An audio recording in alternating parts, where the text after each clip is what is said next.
ایک دن حضرت ابراہیم بن ادہم کا بخارا کے باغات کی طرف سے گزر ہوا۔ آپ ایک نہر کے کنارے جو باغات کے اندر سے ہوتی ہوئی گزرتی تھی بیٹھ کر وضو کرنے لگے۔ آپ نے دیکھا کہ نہر کے اندر ایک سیب بہتا ہوا آ رہا ہے۔ خیال کیا کہ اس کے کھا لینے میں کوئی مذائقہ نہیں، چنانچہ سیب اٹھا کر کھا لیا۔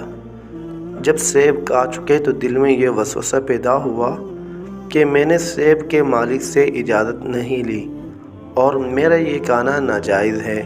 اس خیال سے باغ کے مالک کے پاس گئے اور جا کر اسے اس امر کی اطلاع دے دی تاکہ اس کی اجازت سے حلال مباح ہو جائے۔ چنانچہ باغ کے دروازے پر دستک دی جہاں سے یہ سیب آیا تھا۔ آواز سن کر ایک لڑکی باہر آئی۔ آپ نے اس سے کہا کہ میں باغ کے مالک سے ملنا چاہتا ہوں، اسے بھیج دیجیے۔ اس نے عرض کیا کہ وہ عورت ہے۔ آپ نے فرمایا کہ اچھا، اسے پوچھو کہ میں خود حاضر ہو جاؤں۔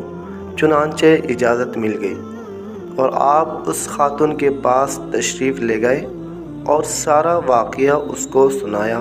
عورت نے جواب دیا کہ باغ کا نصف حصہ میرا ہے اور نصف سلطان کا ہے۔ میں نے اپنے حصے کا سیب معاف کر دیا اور سلطان یہاں نہیں ہے، بلخ تشریف لے گئے ہیں جو بخارا سے 10 دن کی مسافت پر ہے۔ چنانچہ اس نے اپنا سیب کا نصف حصہ تو آپ کو معاف کر دیا، اب باقی رہا دوسرا نصف۔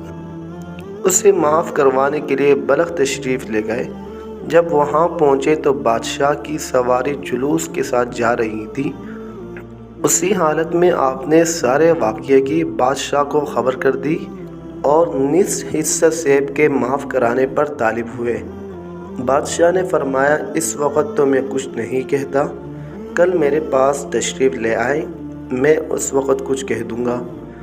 بادشاہ کی ایک نہایت ہی خوبصورت حسین جمیل بیٹی تھی اور بہت سے شہزادوں کی طرف سے پیغام نکاح آ چکے تھے، لیکن اس شہزادی کا باپ یعنی بادشاہ انکار کر دیا کرتا تھا کیونکہ بیٹی عبادت گزار اور نیکوکاروں کو بہت پسند کرتی تھی۔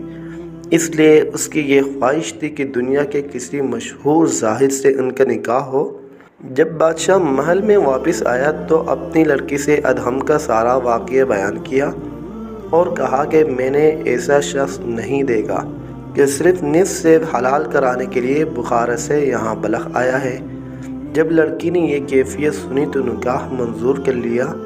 چنانچہ حضرت ابراہیم بن ادہم دوسرے دن بادشاہ کے پاس آئے تو بادشاہ نے ان سے کہا جب تک آپ میری بیٹی کے ساتھ نکاح نہیں کریں گے آپ کو نصف سیب معاف نہیں کروں گا۔ حضرت ابراہیم بن ادہم نے کمال انکار کے بعد نکاح قبول کر لیا۔